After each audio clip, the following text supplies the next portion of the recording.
өвгөн асаана гэдэг ах чинь. Яа авсагсгэр шар байна.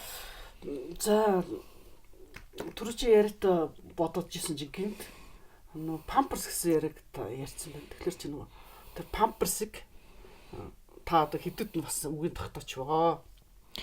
За яах вэ? Таны гадаадаар яриад байгаа гэдэг тухайн амт худлаа гэдэг айгууд бодоод тэр эдрийн төсөөлөлд онгод гэдгээр одоо шал өөр төсөөлөл байдаг. Бараг ярьж чаддаггүй, хэлж чаддаггүй, ортон цагийг гэлдэггүй, заавал төвшөөр дамжуулж юм уу? Үг нь ойлгомжгүй ч гэсэн нэг тогтсон бодол байдаг юм шиг байна. Тэгээ би хүмүүс ингээд ийм орчин үеийн хэлээр тэгээд дээрэс нь гадаад үг мөг хэлээд ах юм. Чи бараг жүжиг юм шүү ухаан юм гэж ярих гэдэг юм л да. Тэгэхээр би болохоор бол таныг сайн ойлгоно. Бид нар ч одоо 7 жилийн болгоно чинь өдөр хийж байгаа байсан болохоор бас гоц авьяастай хүн таач. Гоц авьяастай биш ээ. Тийм үү? Хүмүүн байсан дурсамж нь нөлөөлөд байгаа гэхүү те. За. Ухамжтай. За, энэ өвгөн болов байна да. Урлаач хотгоос гаралтай учраас бүх урлаачид хулгай хийдэг юм жармаар нөгөө харийн соёл судалдаг зан чанар байгаад байдаг. Ойлгох нь.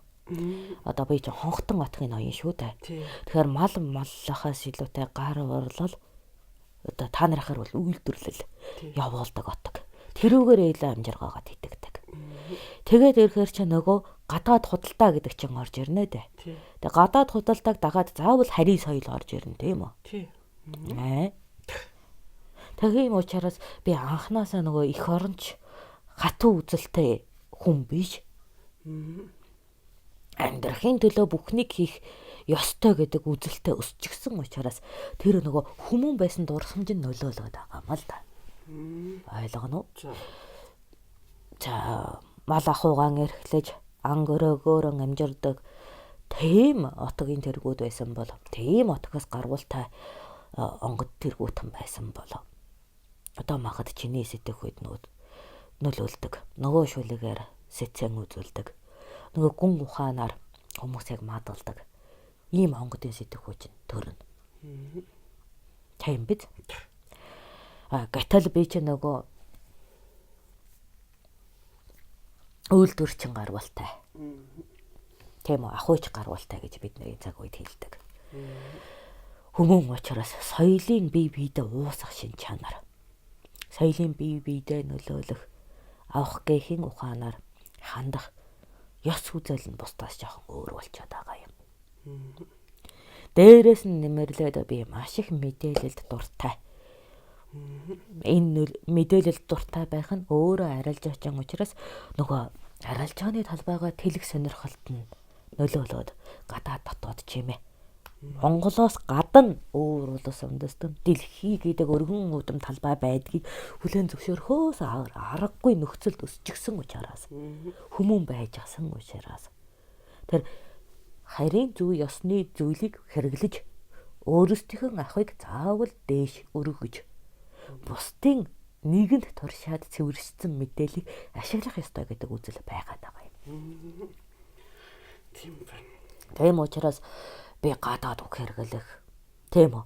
Нөгөө үйлчлүүлэгч гэж та нар хэлдэг тийм үү? Худалдан авагч гэж хэрэгэлдэг тийм үү? Тэднийхээ сэтгэхүйд таарч ярихыг эрхмэлдэг. Одоо та нарынхаар бол маркетингийн менежер зан хөдлөөд байгаа байхгүй юу? Арилжаачин зан. Өөрөөр хэлбэл худалдагч байгаад маш их үгийн баялаг хэрэгтэй. Тэгээд нөгөө үйлчлүүлж байгаа хүний сэтгэл санаа сэтгэхүйд таарах ёстой гэдэг зангаасаа улбалаад ярихдаа тэр хүнийхээ сэтгэл зүйд ууцад байдаг муу зуршилтай өв бөгөөндөө. Тэгэхээр манай үед байдаггүй олон үгс байдаг. Тийм биз? Тэрийг бид нар өөрөөсөө дүүцэх хэлээр орчуулчихаар та нар ойлгохоо болчихдээ. Тийм биз? Нөгөөтэйгөр сэтгэхүйд чинь тааруулсан ойлголт хэлгэж байгаа би. Тэр та нарын сэтгэхүйд ойлголт төрүүлдэг үгийг хэрэглэхгүй бол өнөө багшлах шин чанар. Тийм үү? Ухуулах шин чанар маань алга болчихно биз?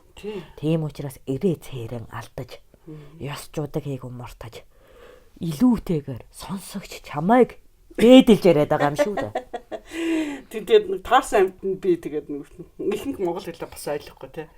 Асуугаал айгуух цаг алддаг. За тэгэхээр би тийм баас тосогч гэж ярихаар чинь хошигноод байгаа юм шиг болоод чамайг өгүүлэмжийн утгаас алдчих учраас памперс гэдэг үгийг хэлчихвэл болж байгаа ба. Баас тосогч байдаг. Яна. Ямар батлаа нэрвэ. Эле би бодод өдөө.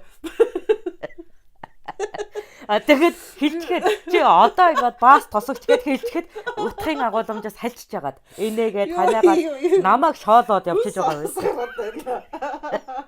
Баас тосогч багтай. Өөр нэрээр за би бодод те монгол нэрээр памперсыг юу гэж нэрлэх юм бэ гэдэг чинь. Живх гэдэг үсттэй. Яг үндсэн нэр нь наа живх гэдэг тий. Гэхдээ живхч биднээс хойшоо үүссэн нэр. Тэгтээ яг живх гэдэг хэлэхлээр ч гэсэн би чи бас сайн мэдэхгүй юм байна. Тэгтээ бас тосогч гэж бодлоо. Шууд үйлдэл нэрээр нь хэлж шээ. Тийм байх. Ястра инээдтэй юм байна алсаа. Бас тосогч. Живх хөтөвч гэж нэрлэхээр чинь чамд бас ойлголт төрөхгүй байгаа даа. Тийм байна. Живх гэд нэг хэрглэж байгаа юм байна. Хөтөвч гэхэлэр доотлоо суугаад дээрэс нь баасаа тосолдог гэдэг төмөр. Тийм учраас би чиний хэрглэж татсан. Тэр цочрож одоо инээгээд байхгүй үгийг сонгохоор памперс гэдэг үгийг сонгосон зөв байгаа байх. Харин тийм л дээ. Тэгтээ инээд хүрээд хөксөр тэгээ хадуур явчихдаг. Тэгээ хадуурчихдаг. Тий. Инээдтэй юм байна. Гэтэл тэр одоо бас тосогч чинь ийм юм гарсан байна. Бас нэг юм одоо мухар сүсэг гэдэг юм уу? Ер нь мухар сүсэг гэж одоо юу гэсэн үг юм? Ингээд хүүхдээ хамаагүй хаяхлаар болдгоо гэж хин хэлсийг мэдгүй. Ямар ч байсан ой модонд авчиад ингээд тавиад идэг. Эсвэл энэ тэнд авчиад овоолоод энэ байгаль дээр авчиж хайдаг. Тийм үзэгдэл гарсан байна. Тэрнийг хэн тарасныг мэдгүй. Өмнө нь байдгүй лсэн одоо сүүлийн 2 жил би тэр нэг олон сонслоо. Бас овоон дээр авчиж нөгөө бас тосогч хийж авчиж тавьдаг болж. Салтаавч байна. Салтаавч чи одоо салтаавч чинь юунда бид нар ариун цэврийг хэрэглэж яддаг байхгүй. Борос хий шүү дээ. Борос хий. Бидний үед ч салтаанда борос хийгээ хийдэг байсан. Тийм гэсэн наранд ингэ шарлцсан. Тэгээд юугүй бактеригүй болцсон. Тэр хэсгээс хайчлаад хэрэглэдэг гэсэн тийм. Гэхдээ тэр чинь угаан тийм үү? Угааж олон ашиглаж болдог. Тэдний өөрөөр дундын хөвөн гэдэг зүйл байдаг тийм үү? Тэр нөө шингээгч зүйл байдаг тийм биз? Тэрийг нь эсгийгээр орлуулан хийдэг. Гадна талаар нь бүсөөр бааж болно. Яг миний одоо бага охоод болохоор марл тэгээ хөвөнгөр гэж гэдэг. Одоо энэ сайхан ариун цэврийг хэрэглэл ёозоор гарцсан байна. Тэгээ ариун цэврийн хэрэглэл гэхээр чи нөгөө савн байна, шампунь байна гэд олон зүйл ангитай байгаа биз? Тийм байна. Тийм үү. Тэгэхээр би яг тухайчилсан газар хэрглэж байгаагаар нь салтаавч гэж нэрлээд байгаа юм шүү дээ. Салтаавч бас одоо ялгадас тосогч гэж хэлж байгаа. Баас тосогч.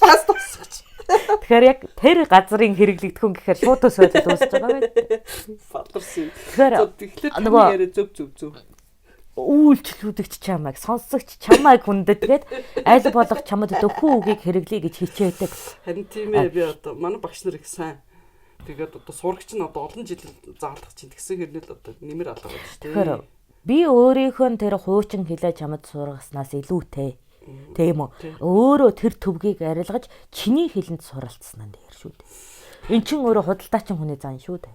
Тийм үү? Тийм. Байн горчуулагч авж явахын оронд өөрөө хэлээ сур гэдэг сэтгэхгүй шүү дээ. Тийм байна. За ойлголоо. Тийм учраас энэ өвгөн миний онцлог шин чанарыг шүүмжил нөө байна уу? Шүүмжиллээ гэд ямар үр дүнд хүрэх гээд байгаа юм. Тийм үү? Сайшаалаа гэд ямар ч тосхохыг авах юм. Тийм байна. Надад бол харимжиг орчин үе та нарын сэтгэхүйд тааруулан ярьж чадвал орчуулагч байнга аваад байснаас хамаагүй дээр мэд.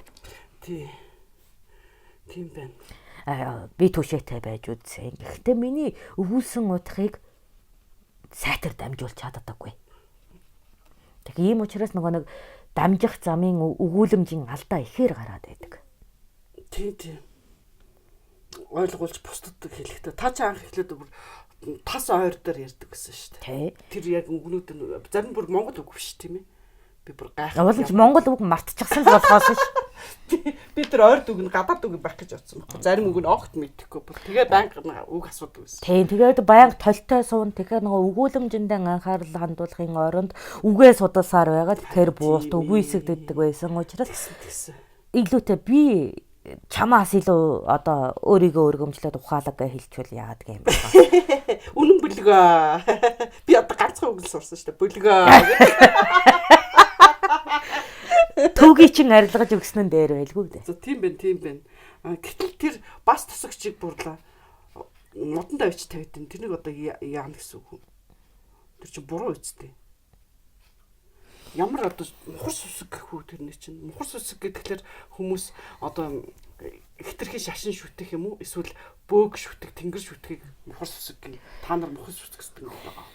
Тэр чи одоо юу яана гэсэн үг. Итгэл бишрлийнхээ үр дүнг тооцоохгүй л гэсэн үг шүү дээ.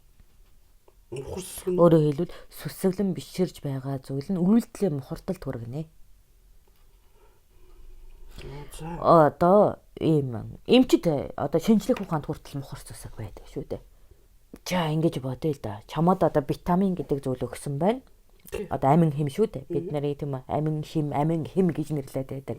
Витамин энэ хоёрыг би ижил утгатай гэж боддог шүү. Ойлгоно. За тэр нөгөө өх гэж ярьдаг ургамлын тийм үү? Махны тийм үү? Уураг шим гэж байдаг тийм үү? Тэд нар чин одоо миний ойлголтоор л витамин байгаад байгаа байхгүй. Тийм биз? За тийм зүйл өгөөд чамайг идэгнэ гэж хэлэх. Энэ бол им там биш. Тийм биз? Тэтгэх бодис. За энийг чи нөгөө тийм нөгөө үйлдэл үр дүнг нь мэдхгүйгээр хэрэглээд за би идгэж байгаа гэж бодовч өнөө хорвоо юм уу ерөндөг шин чанаргүй үед үр дүнгүй үсттэй. Энэ ч мухар сүсэг байхгүй юу? За витамин С, витамин С гэдэг ханаа төрөх юм чинь ингээд витамин С аваад уудаг л да. Тэгтэл ханаа төрдөг тийм ээ. Төрдөг.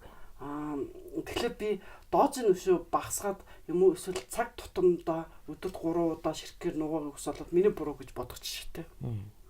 Тэгэхээр энэ мэн өөрөө одоо тэгж итгэсэн юунаас нь үйлдэл нь гараагүй учраас мухар сүсэг гэдэг нь үү? Тий. Энэ шиг үйлдэлийг мухар сүсэг гэдэг. Өөрөөр хэлбэл тухайн зүйлийнхээ нарийн мэдлэг чадамж байхгүй учраас үйлдэлийн алдаа болдог. Тэр энэ заавал шашин гэлтгүү шинжлэх ухаанд ч өөр бусад юм ч байх юм байна. Гэж ойлголоо. За жишээ гэнэ. За гадаад хэлэн дээр бас ихээр агуулдаг шүү дээ. Нөгөө багш нь өөрийнхөө мэдлэгийн хүрээнд л үгээ заана байдтэй. Гэтэл нөгөө борчуудын хороолын боолын хэллэгээр гадаад хэл заасан. Тэрийгэ их мундаг гадаад хэлтэй гэж бодгоод тийм үү. Нөгөө хүндэтглийн ёс заншилтай ярьдаг хүрээнд яг тэр бүдүүдлэг хэллэгээрээ ярьж алдаа гаргаж шившигт ордог. Тийм. Энэ ч мухар сүсэг байхгүй юу? Яг л тэр хэлийг бүрэн эзэмшээгүй. Гэхдээ эзэмшиж байгаа үед хит итгэл агуулсан.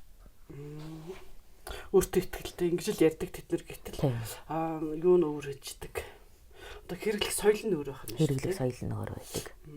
Тийм байна. Тэгээ нөгөө хэрэгэлдэг хүрээлэл хүмүүс нь өөр байдаг. Энэ өөрөө мухар сүсэг.